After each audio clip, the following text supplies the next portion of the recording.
Hello students, आज हम लोग स्टार्ट करेंगे रिएक्शन मैकेनिज्म। तो रिएक्शंस ऑर्गेनिक केमिस्ट्री में बहुत सारी होती हैं और इतनी सारी ऑर्गेनिक केमिस्ट्री रिएक्शंस को याद करना काफी मुश्किल होता है। तो इन ऑर्डर टू जनरलाइज और in order to make the learning process very easy, organic reaction mechanism को कई टाइप से क्लासिफाई किया गया है। ठीक है, और इस क्लासिफिकेशन के बेसिस पर हम रिएक्शन मैकेनिज्म टॉपिक को पढ़ेंगे भी। ओके, तो जिससे कि जो लर्निंग प्रोसेस है वो कंपैरेटिवली इजी हो जाता है और sequence wise reaction step by step लिखने से क्रैमिंग प्रोसेस या याद करने वाला जो प्रोसेस है वो कम हो जाता है। ठीक है, तो हम बात करते हैं रिएक्शन मैकेनिज्म की। Reaction mechanism,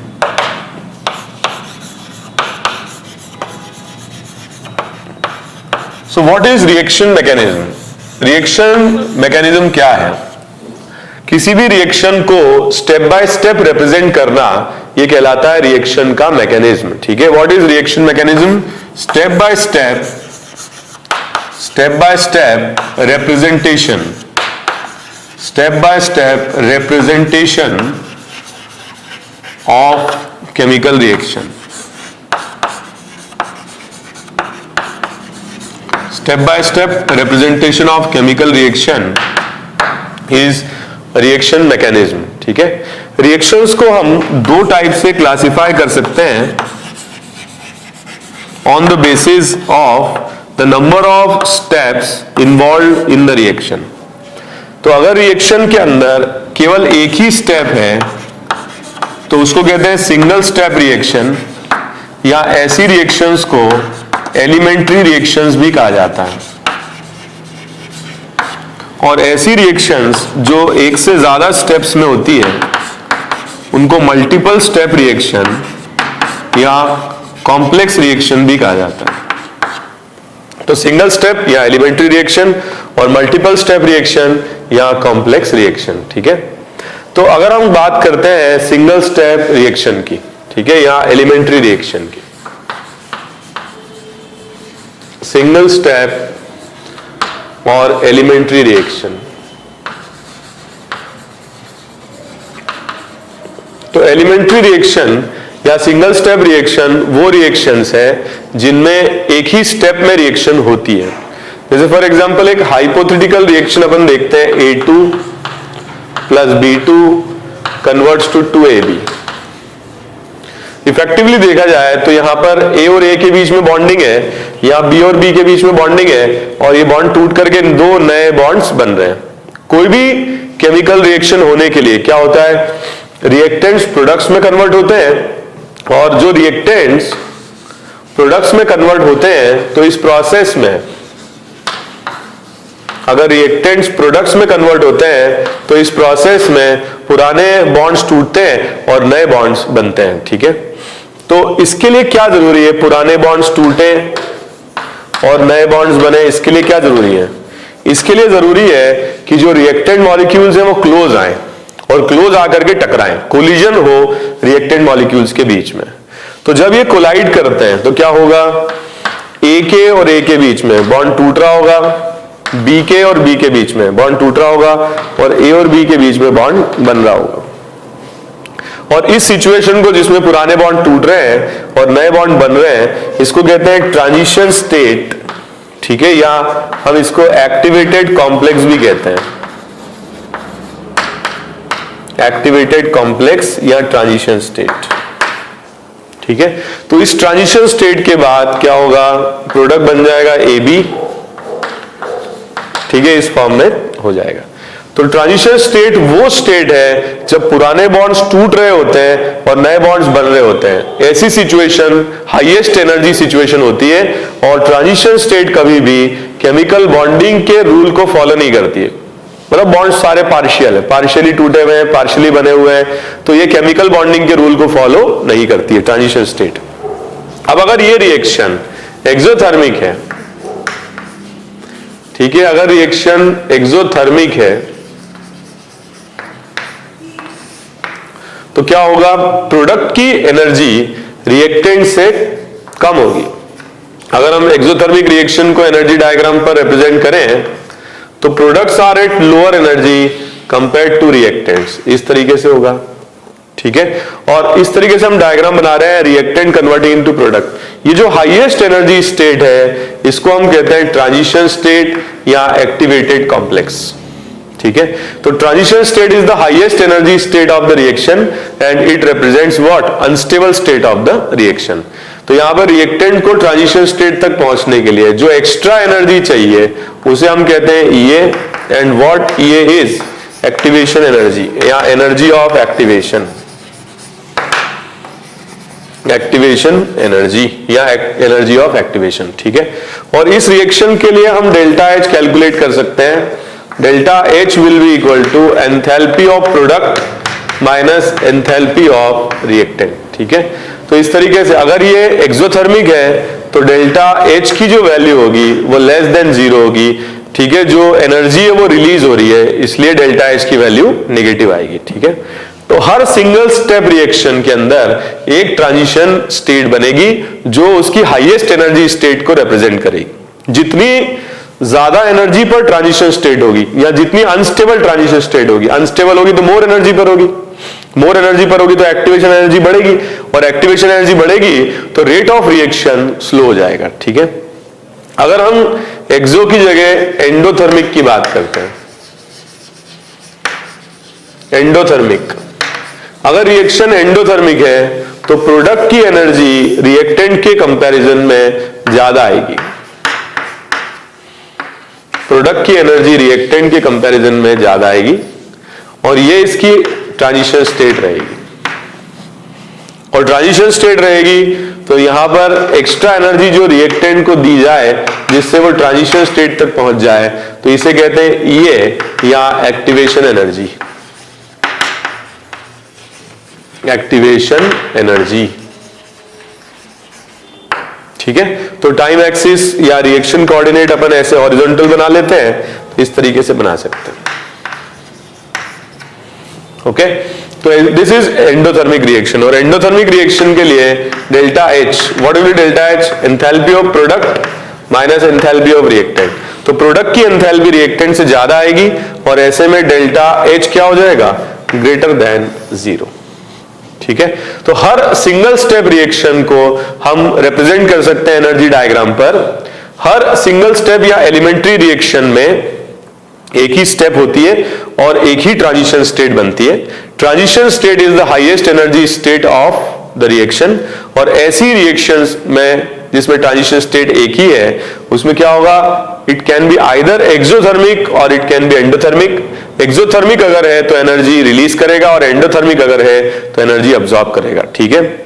according to that इनके डायग्राम जो होंगे, एनर्जी डायग्राम, वो भी वैरी करेंगे, and according to that delta H की वैल्यू भी वैरी करेगी। जितनी अनस्टेबल ट्रांजिशन स्टेट होगी उतने ही रेट ऑफ रिएक्शन स्लो हो जाएगी, ठीक है। एक बार आप देख लीजिए। अब हम डिस्कस करते हैं उन रिएक्शंस के बारे में जो कॉम्प्लेक्स है या मल्टीपल स्टेप रिएक्शन है, ठीक है। मल्टीपल स्टेप रिएक्शंस,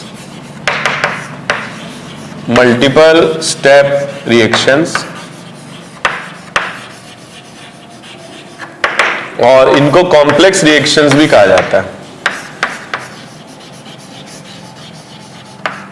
ठीक है। Complex reactions, multiple step reactions क्या होती है देखते हैं हम।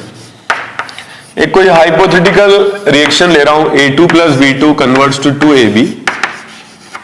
तो मल्टीपल स्टेप रिएक्शंस वो होती है जिनमें एक से ज्यादा स्टेप्स होती है, और हम रिएक्शन का पाथ या रिएक्शन का मैकेनिज्म ऐसे लिख सकते हैं।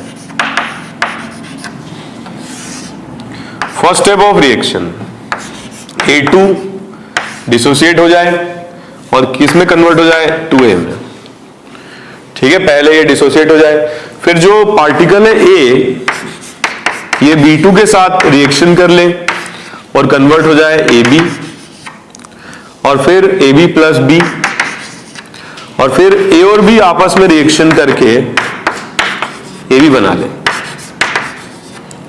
तो this is a multiple step reaction या complex reaction.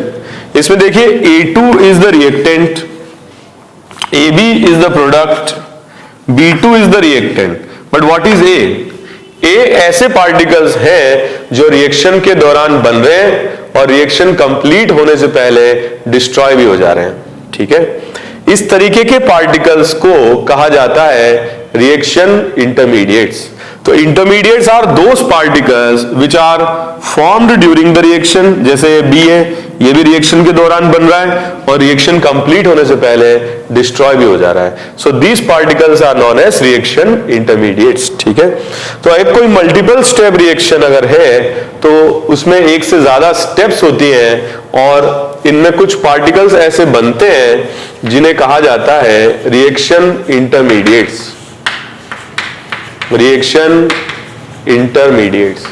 So what are reaction intermediates? They are those particles which are formed during the reaction,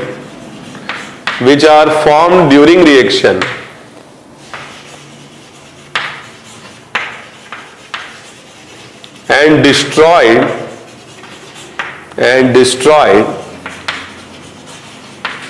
ठीक है, and destroyed before completion of reaction।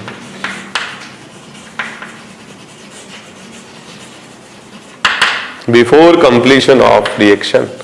तो इस तरीके के जो पार्टिकल्स होते हैं उनकी लाइफ ट्रांजिशन स्टेट से ज्यादा होती है। And reaction intermediates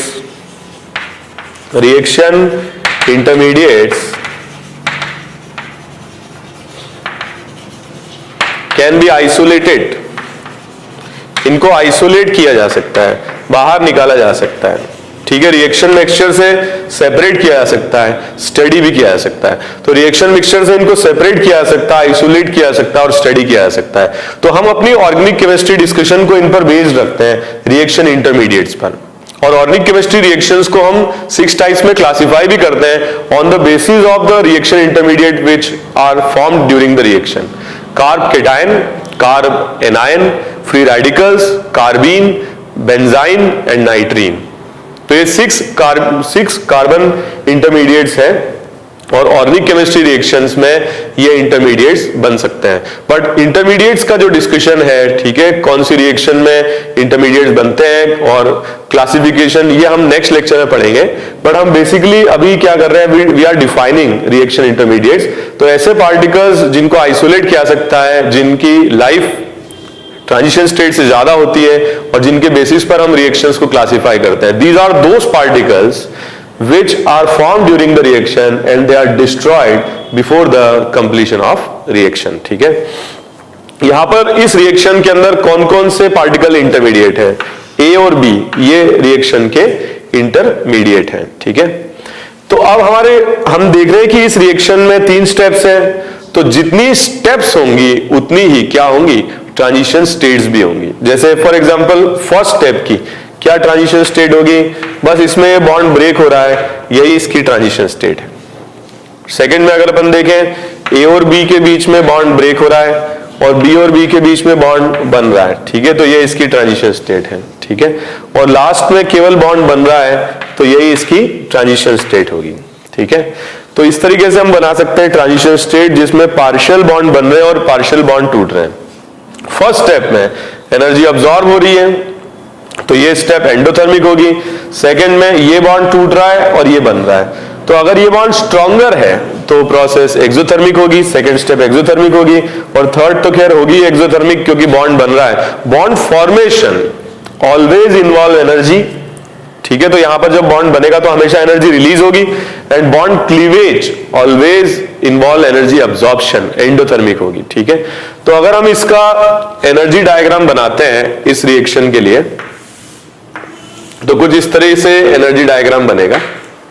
first step हमने देखा क्या होगी, एंडोथर्मिक, एनर्जी अब्सॉर्ब होगी। सेकंड स्टेप एक्सो और थर्ड स्टेप भी एक्सो, ठीक है, इस तरह से। तो यहां पर हम जो रिप्रेजेंट कर रहे हैं that is TS1 transition state 1, this is TS2 transition state 2, this is TS3 transition state 3। तो ट्रांजिशन स्टेट 1 क्या रहेगा, ये ट्रांजिशन स्टेट 1 रहेगी, ये ट्रांजिशन स्टेट 2 रहेगी, ये ट्रांजिशन स्टेट 3 रहेगी, ठीक है। तो 3 ट्रांजिशन स्टेट इस तरीके से हम बना सकते हैं। यहां पर क्या रहेगा हमारे पास, यहां पर रहेगा A2 प्लस B2 और यहां प्रोडक्ट रहेगा 2AB, ठीक है, तो ये तो हुई हाईएस्ट एनर्जी ट्रांजिशन स्टेट, ये रिप्रेजेंट करेंगे रिएक्शन के इंटरमीडिएट, या ये पॉइंट रिप्रेजेंट करेगा रिएक्शन का इंटरमीडिएट। तो यहां पर दो इंटरमीडिएट आ ही रहे हैं, जैसे कि हम देख भी रहे हैं, ए और बी। तो जितनी रिएक्शन की स्टेप्स हैं उतनी रिएक्शन में ट्रांजिशन स्टेट्स हैं। इस तरह से हम लिख सकते हैं, जितनी नंबर ऑफ स्टेप्स होंगी उतनी ही ट्रांजिशन स्टेट्स रहेंगे, ठीक है। और रिएक्शन अगर ओवरऑल देखा जाए तो प्रोडक्ट रिएक्टेंट से लेस एनर्जी पर है, तो ये रिएक्शन ओवरऑल अगर देखें तो एक्सोथर्मिक होगी। हम इंडिविजुअल स्टेप के बारे में नहीं बोल रहे हैं, ओवरऑल रिएक्शन के बारे में बोल रहे हैं। Overall this reaction will be exothermic in nature. So there is some basic difference between transition states and reaction intermediates. Transition states do not follow rules of chemical bonding. They are highly unstable. जो energy maxima है वो transition state है, they cannot be isolated. But reaction intermediates can be isolated. Chemical bonding के rules को follow करते हैं, ठीक है। ये एनर्जी मिनिमा पर आते हैं, लोकल मिनिमा पर, और इससे हम रिएक्शंस में आइसोलेट करके स्टडी कर सकते हैं। इसलिए ऑर्गेनिक रिएक्शंस को हम नेक्स्ट लेक्चर में इनके बेसिस पर डिवाइड भी करेंगे, ठीक है। तो this is the basic difference between a single step and a multiple step reaction. There is one more thing, अगर हमारे पास ये 3 स्टेप में रिएक्शन हो रही है तो of them one of the step will be slowest. जो स्लोएस्ट स्टेप रहेगी वही रिएक्शन के रेट को डिसाइड करेगी। फॉर एग्जाम्पल, अगर इस रिएक्शन के अंदर ये स्लो स्टेप है तो यही आरडीएस कहलाती है। आरडीएस का मतलब होता है जो रेट डिटरमाइनिंग स्टेप है, ठीक है। तो slowest step will be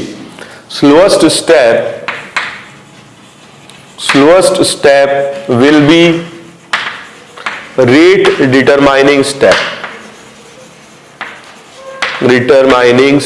slow step will be rate determining step of reaction, ठीक है। और रेट डिटरमाइनिंग स्टेप को शॉर्ट में ऐसे लिखेंगे, RDS, rate determining step.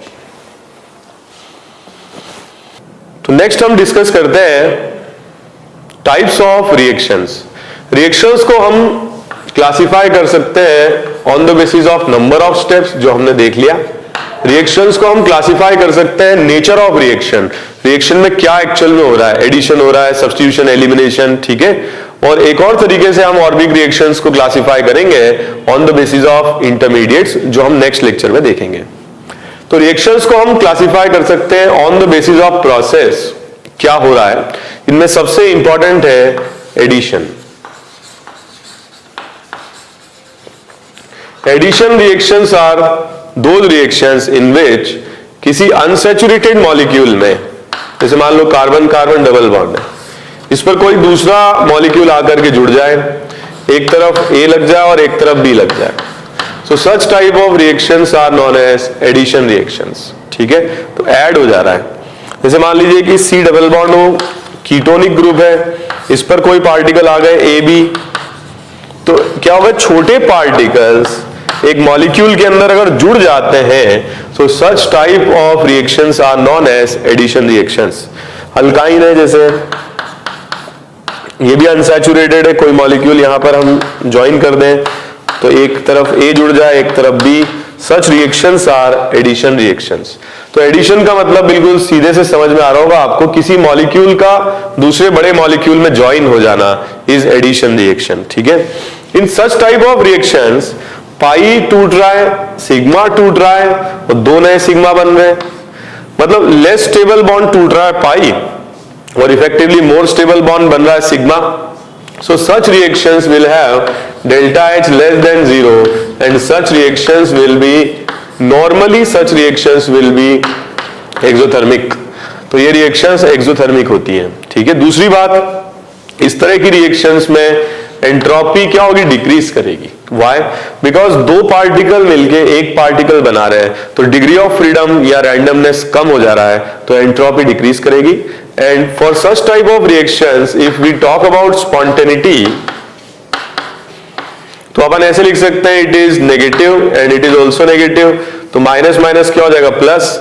So such reactions will be spontaneous वह ये फैक्टर छोटा हो जाए। अगर ये फैक्टर छोटा होगा तो ये माइनस और प्लस जो है नेगेटिव फैक्टर कब बढ़ेगा, जब ये फैक्टर छोटा होगा, ठीक है। तो डेल्टा जी कब नेगेटिव होगा, जब लो टेम्परेचर होगा। लो टेम्परेचर होगा तो ये वैल्यू बहुत कम हो जाएगी और इन दोनों का सम नेगेटिव आएगा, ठीक है। So such reaction generally are spontaneous at low temperature.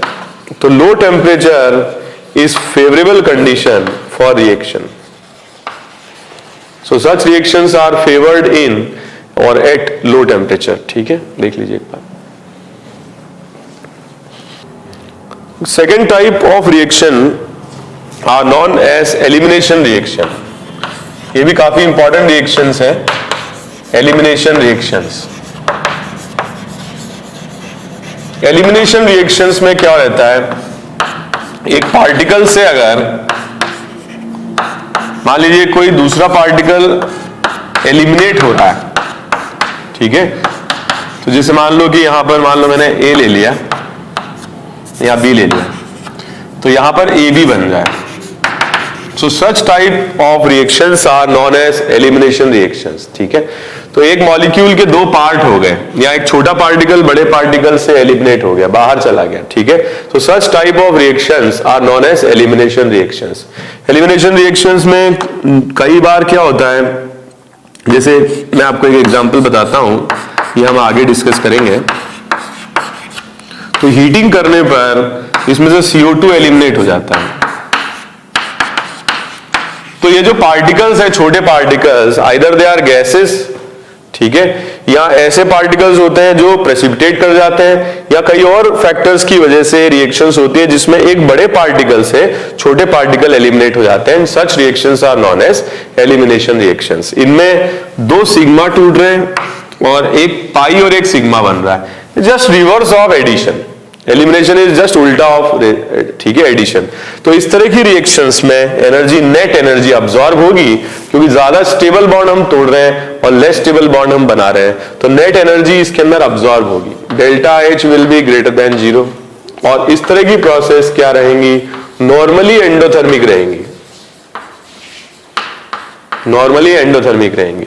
Second point is, क्या हो रहा है, एक पार्टिकल के दो टुकड़े हो रहे हैं, तो एंट्रोपी क्या होगा, बढ़ेगा, इंक्रीज इन एंट्रोपी, ठीक है, एंट्रोपी बढ़ेगा। और इस तरह की रिएक्शंस की अगर अपन स्पॉन्टेनिटी की बात करें, तो क्योंकि ये पॉजिटिव है, ये भी पॉजिटिव है, तो यहां माइनस और प्लस माइनस हो जाएंगे।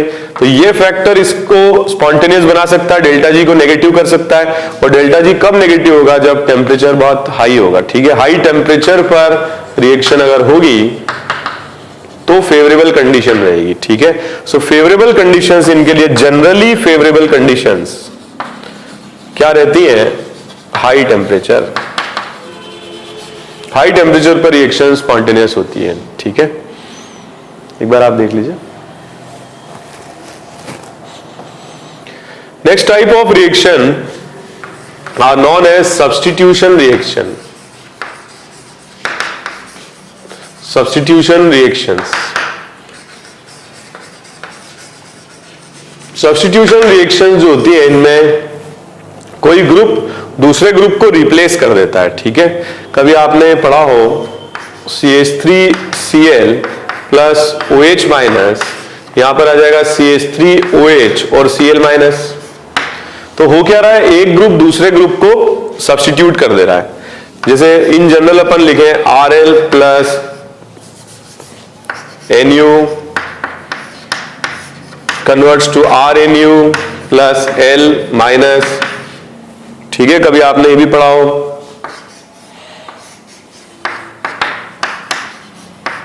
NO2 प्लस, ठीक है। तो यहां पर आ जाए H प्लस चला जाए और NO2 जुड़ जाए। तो यहां पर क्या हो रहा है, सब में सब्स्टिट्यूशन हो रहा है। यहां पर एक सिग्मा टूट रहा है और एक सिग्मा बन जा रहा है, ठीक है। तो एक सिग्मा टूट रहा है और एक सिग्मा बन जा रहा है। यहां पे भी एक सिग्मा टूट रहा है, एक सिग्मा बन जा रहा है। यहां पर एक सिग्मा टूट रहा है, एक सिग्मा बन जा रहा है। इसका मतलब enthalpy is the only reason, क्योंकि एंट्रोपी लगभग सेम आ रही है, नंबर ऑफ पार्टिकल्स उतने ही रह रहे हैं। So such type of reactions are basically enthalpy dependent, ठीक है। एक बॉन्ड टूट रहा है और एक बॉन्ड बन रहा है, तो लेस स्टेबल यूजुअली बॉन्ड टूट जाते हैं और मोर स्टेबल बन जाते हैं। Such reactions are known as substitution reactions. यहां पर अगर आप देखो, यहां पर हमने एक प्लस पार्टिकल लिया है, एक नेगेटिवली चार्ज पार्टिकल लिया है, ये पार्टिकल्स कहलाते हैं, ठीक है, अटैकिंग पार्टिकल्स। ऐसे पार्टिकल रिएक्शन को इनिशिएट करते हैं। ये बेंजीन ऐसे ही चुपचाप बैठा हुआ है, इलेक्ट्रॉन रिच है, इलेक्ट्रॉन रिच होने की वजह से क्या होगा, इलेक्ट्रॉन डेंसिटी को देख करके NO2 अट्रैक्ट हुआ, और NO2 अट्रैक्ट होगा तो बेंजीन पर जाकर के बॉन्डिंग करने की कोशिश करेगा।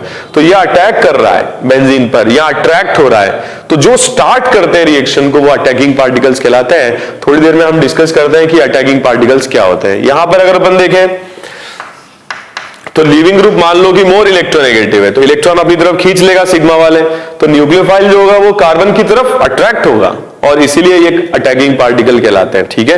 तो इलेक्ट्रॉन रिच अटैकिंग पार्टिकल्स को क्या कहा जाता है, न्यूक्लियोफाइल। थोड़ी देर में हम डिस्कस करते हैं। सो इलेक्ट्रॉन रिच अटैकिंग पार्टिकल्स कहलाते हैं न्यूक्लियोफाइल, और इलेक्ट्रॉन डेफिशिएंट अटैकिंग पार्टिकल्स कहलाते हैं इलेक्ट्रोफाइल। तो एक क्या कहलाते हैं, न्यूक्लियोफाइल, और E+ क्या कहलाते हैं, इलेक्ट्रोफाइल, ठीक है। तो ये हम डिस्कस करते हैं। But these reactions are substitution, जिसमें एक ग्रुप हटेगा और दूसरा ग्रुप उसकी पोजीशन को ले लेगा। कई सारी रिएक्शंस ऐसी होती हैं जिनमें molecular formula of the product remain same as that of reactant, और ऐसी रिएक्शंस को कहा जाता है रीअरेंजमेंट रिएक्शंस, ठीक है। तो ऐसी रिएक्शंस कहलाती है रीअरेंजमेंट रिएक्शंस, ठीक है। आगे आप लोग पढ़ेंगे रिएक्शन, हालांकि इस पे आप सोचने की जरूरत नहीं है कि कैसे हो रहा है, क्या हो रहा है, ठीक है। ये हम लोग काफी डिटेल में पढ़ेंगे, डिस्कस करेंगे।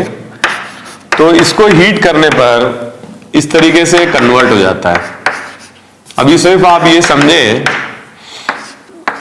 कि जो मॉलिक्यूलर फॉर्मूला है रिएक्टेंट का, वही प्रोडक्ट का मॉलिक्यूलर फॉर्मूला भी है, ठीक है। Molecular formula of the reactant C, इस ET का मतलब है CH2CH3, तो यहां पर भी CH2CH3।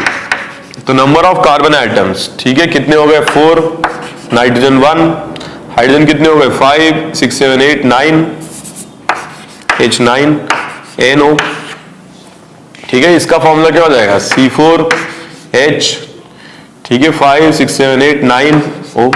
तो मॉलिक्यूलर फॉर्मूला दोनों का सेम है, ठीक है, लेकिन जो कनेक्टिविटी है एटम्स की वो बदल जा रही है। यहां पर ये C से CH3 से कनेक्टेड था, यहां ऑक्सीजन से कनेक्टेड है।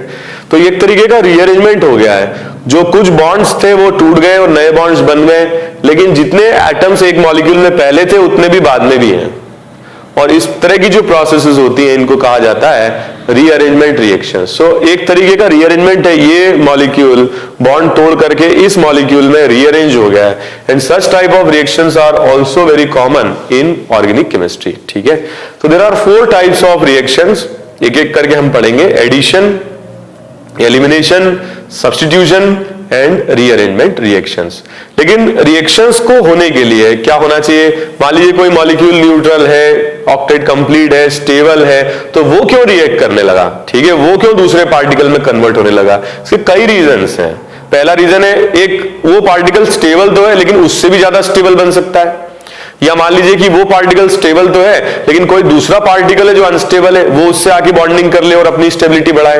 तो स्टेबिलिटी सारे पार्टिकल्स की होती है, ठीक है, और इसीलिए रिएक्शंस होती है। एक कंप्लीट ऑक्टेट वाला न्यूट्रल मॉलिक्यूल भी रिएक्शन में पार्ट लेता है, ठीक है, जिससे कि दूसरे मॉलिक्यूल्स की स्टेबिलिटी को बढ़ाया जाए या बढ़ सके, या वो मॉलिक्यूल स्टेबल तो है लेकिन उससे भी ज्यादा स्टेबल फॉर्म में चला जाए। इसीलिए रिएक्शंस होती हैं, और रिएक्शंस को इनिशिएट करते हैं, स्टार्ट करते हैं अटैकिंग पार्टिकल्स।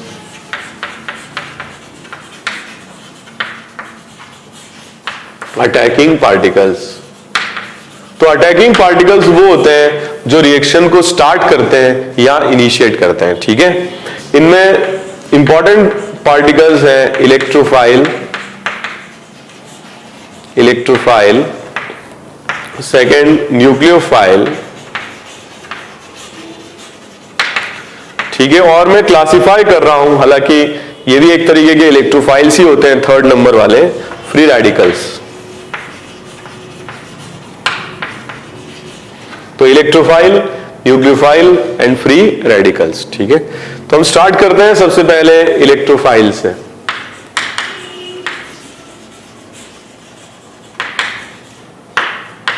इलेक्ट्रोफाइल्स को जनरली ऐसे E प्लस बोल के रिप्रेजेंट किया जाता है। So this type of particles electrophiles, इसका नाम से ही समझ में आ रहा है, दे आर इलेक्ट्रॉन लवर्स, ठीक है, या those particles which have affinity towards electrons. तो ऐसे पार्टिकल्स क्या कहलाते हैं? इलेक्ट्रोफाइल, जो इलेक्ट्रॉन की तरफ अट्रैक्ट होते हैं, मतलब खुद इलेक्ट्रॉन डेफिशिएंट है या जिनकी एफिनिटी है टुवर्ड्स इलेक्ट्रॉन। तो ऐसे पार्टिकल्स क्या होंगे? इलेक्ट्रॉन डेफिशिएंट पार्टिकल्स होंगे। Electron deficient particles are electrophiles, ठीक है। और इस तरीके के जो पार्टिकल्स होंगे, sometimes they are Lewis acid and sometimes they are not, but इस तरीके के पार्टिकल्स में यूजुअली ऑक्टेट इनकम्प्लीट होता है, और अगर ऑक्टेट इनकम्प्लीट नहीं है तो वेकेंट डी ऑर्बिटल्स होते हैं, ठीक है। तो ऐसे पार्टिकल्स में या तो ऑक्टेट इनकम्प्लीट रहेगा या फिर वेकेंट डी ऑर्बिटल्स होंगे। And such type of particles will go closer to, या गो क्लोजर टू को हम ऐसे भी लिख सकते हैं, will attack electron rich site of molecule. Electron rich site of molecule, तो किसी मॉलिक्यूल की इलेक्ट्रॉन रिच साइट पर ये अटैक करते हैं, ठीक है। तो जहां पर इलेक्ट्रॉन रिचनेस रहती है, ज्यादा इलेक्ट्रॉन्स रहते हैं, वहां पर इलेक्ट्रोफाइल क्या होते हैं? अट्रैक्ट करके और बॉन्डिंग करने की कोशिश करते हैं। ओके, तो हम क्लासिफाई करते हैं इलेक्ट्रोफाइल्स को 4 टाइप से। पहले इस तरीके के particles H plus, Cl plus, Br plus, NO2 plus, NO plus, ठीक है। तो ये सारे जो पार्टिकल्स हैं, इनमें सिमिलैरिटी क्या है?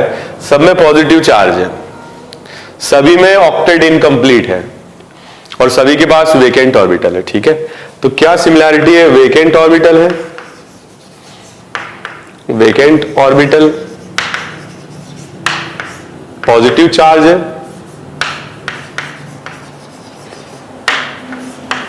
और इनकम्प्लीट ऑक्टेट, इनकम्प्लीट ऑक्टेट, ठीक है। तो ये सबसे स्ट्रॉन्ग इलेक्ट्रोफाइल होते हैं बिकॉज ऑफ पॉजिटिव चार्ज, या बिकॉज ऑफ इनकम्प्लीट ऑक्टेट, ठीक है, या बिकॉज ऑफ कई बार वेकेंट ऑर्बिटल भी रहता है, ठीक है। तो इसमें अगर अपन देखें और भी हो सकते हैं, RCO प्लस। तो ये सारे जो पार्टिकल्स हैं, ये सारे पार्टिकल्स क्या कहलाते हैं? They are very very strong electrophile, ठीक है। काफी स्ट्रॉन्ग इलेक्ट्रोफाइल की कैटेगरी में इस तरीके के इलेक्ट्रोफाइल आते हैं। कुछ इलेक्ट्रोफाइल ऐसे होते हैं जैसे AlCl3, BCl3, BH3, तो इसके बाद भी वेकेंट P है, ठीक है, यहां पर भी वेकेंट P है, यहां पर भी वेकेंट P है, ठीक है, मगर इनमें चार्ज नहीं है। तो ऑक्टेट तो इनकम्प्लीट है, octet incomplete, but they are neutral, कोई चार्ज नहीं है इनमें, ठीक है। ऑक्टेट इनकम्प्लीट है, वेकेंट ऑर्बिटल है, वेकेंट ऑर्बिटल है, मगर they are chargeless particle, charge नहीं है। और इसलिए ये पार्टिकल्स इन पार्टिकल्स के कंपैरिजन में उतने ज्यादा इलेक्ट्रॉन डेफिशिएंट नहीं है, या उतना ज्यादा स्ट्रांगली ये इलेक्ट्रॉन रिच साइड की तरफ अट्रैक्ट नहीं होते हैं, इसलिए वीक रिएक्टेंट होते हैं, ठीक है, या कंपैरेटिवली इनके कंपैरिजन में ये वीक होते हैं। कुछ ऐसे पार्टिकल्स भी होते हैं जिनमें वेकेंट डी ऑर्बिटल होते हैं, ठीक है, FeCl3, डब्बा मैंने बना दिया, इसका मतलब है वेकेंट डी ऑर्बिटल है, ठीक है। और इनमें वेकेंट क्या रहता है? डी ऑर्बिटल है, तो ये न्यूट्रल, मगर वेकेंट डी ऑर्बिटल, न्यूट्रल है मगर वेकेंट डी ऑर्बिटल। तो ऐसे पार्टिकल्स क्या होंगे? थर्ड नंबर पर होंगे, या ये इनसे भी वीक होंगे, इनकम्प्लीट ऑक्टेट वाले पार्टिकल से भी वीक इलेक्ट्रोफाइल होते हैं, ठीक है। और कुछ पार्टिकल्स ऐसे रहते हैं जो कंप्लीट ऑक्टेट तो रहते हैं, ठीक है, SO3 हुआ, CO2 हुआ, मगर कोई ऐसा रेजोनेटिंग स्ट्रक्चर एग्जिस्ट करे जिसमें इनके पास वेकेंट ऑर्बिटल आ जाए। इस तरीके के पार्टिकल्स क्या होते हैं, सबसे वीक होते हैं, ठीक है। Any resonating structure, any resonating structure, any resonating structure, ठीक है, विथ इनकम्प्लीट ऑक्टेट,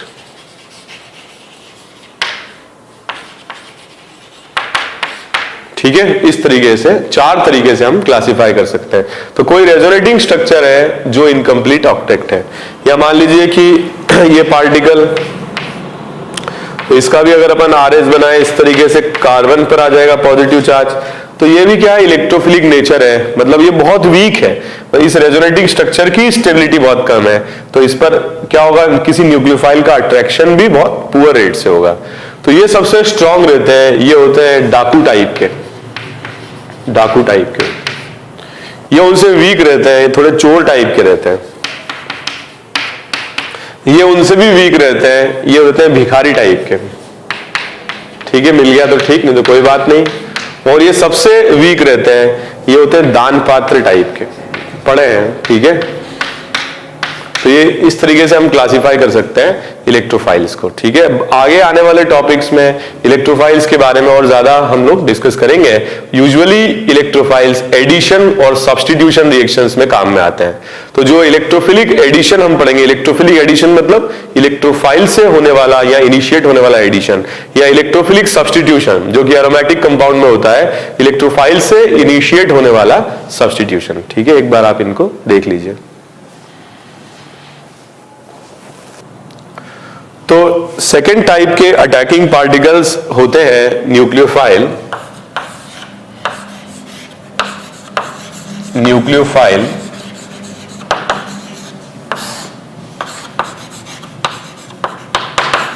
न्यूक्लियोफाइल कभी आपने देखा होगा OH नेगेटिव ऐसे लिखा रहता है, तो ये इलेक्ट्रॉन पेयर डोनर है, एक्सेस इलेक्ट्रॉन भी है, SH minus electron pair donate कर सकता है। इनफैक्ट वाटर मॉलिक्यूल भी इलेक्ट्रॉन पेयर डोनेट कर सकता है, ऑल्दो इट इज न्यूट्रल, मगर जिसके पास भी लोन पेयर है इसमें डोनेटिंग पावर रहेगा अगर यहाँ H है तो, और H2S ये भी क्या होंगे, इलेक्ट्रॉन पेयर डोनर्स।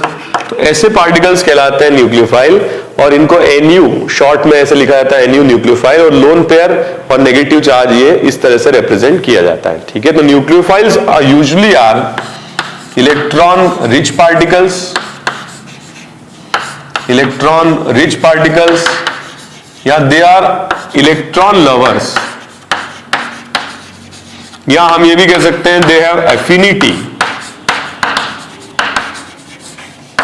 ठीक है, एफिनिटी टुवर्ड्स, ठीक है, I am sorry, they are electron rich particles and they are positive charge lovers, ठीक है, न्यूक्लियस लवर्स, ठीक है, न्यूक्लियस लवर्स, या they have affinity towards nucleus. जैसे फॉर एग्जांपल यहां पर मान लीजिए कि कार्बोनिल ग्रुप हम देख रहे हैं C डबल बॉन्ड हो, तो ये क्या होगा, इलेक्ट्रॉन रिच, ठीक है, और जो भी पाई बॉन्डेड इलेक्ट्रॉन है वो O की तरफ मोर शिफ्टेड रहेंगे, और कार्बन पर रहेगा डेल्टा प्लस चार्ज। तो यहां पर मान लीजिए कोई पार्टिकल अगर आता है, मान लीजिए NH2 ले लिया हमने, NH2 नेगेटिव, तो NH2 नेगेटिव इसकी तरफ अट्रैक्ट होगा, न्यूक्लियस की तरफ, या पॉजिटिवली चार्ज सेंटर की तरफ अट्रैक्ट होगा, तो opposite charges attract each other. तो ये पार्टिकल क्या होगा, रिएक्शन के लिए न्यूक्लियोफाइल होगा। और जैसे कि हमने पहले देखा, ये किसकी तरफ अट्रैक्ट हो रहा है, नेगेटिव की तरफ, और ये पार्टिकल या ये कार्बन एंड क्या रहेगा, इलेक्ट्रोफिलिक रहेगा, ठीक है। So this will be nucleophile and this will be electrophilic in nature. So electrophiles are electron lovers while nucleophiles are nucleus lovers. Electron rich particle है and they have affinity towards nucleus. Usually ये पहचाने जाते हैं, ठीक है, by the presence of lone pair, lone pair की presence से पहचाने जाते हैं। बहुत सारे पार्टिकल्स नेगेटिवली चार्ज होते हैं, जैसे CH3O नेगेटिव, ये भी न्यूक्लियोफाइल है। इन जनरल PHO नेगेटिव, ठीक है, स्टेरिकली क्राउडेड हो, O नेगेटिव, या कई बार ये पार्टिकल्स न्यूट्रल भी होते हैं।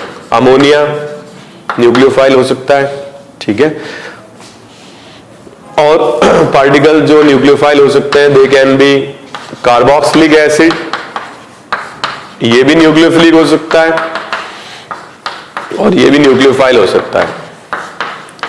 ऑब्वियसली जिसमें नेगेटिव चार्ज है उसकी इलेक्ट्रॉन डोनेटिंग पावर ज्यादा होगी, तो स्ट्रेंथ ज्यादा होगी, मगर by definition these two are nucleophiles, ठीक है।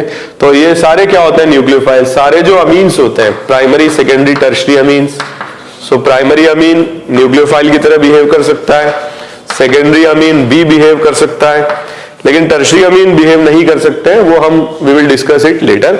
न्यूक्लियोफाइल्स के बारे में we will discuss in SN1 and SN2 reactions, क्योंकि nucleophilicity which is electron donating power will depend upon the nature of the solvent, ठीक है। what is nucleophilicity?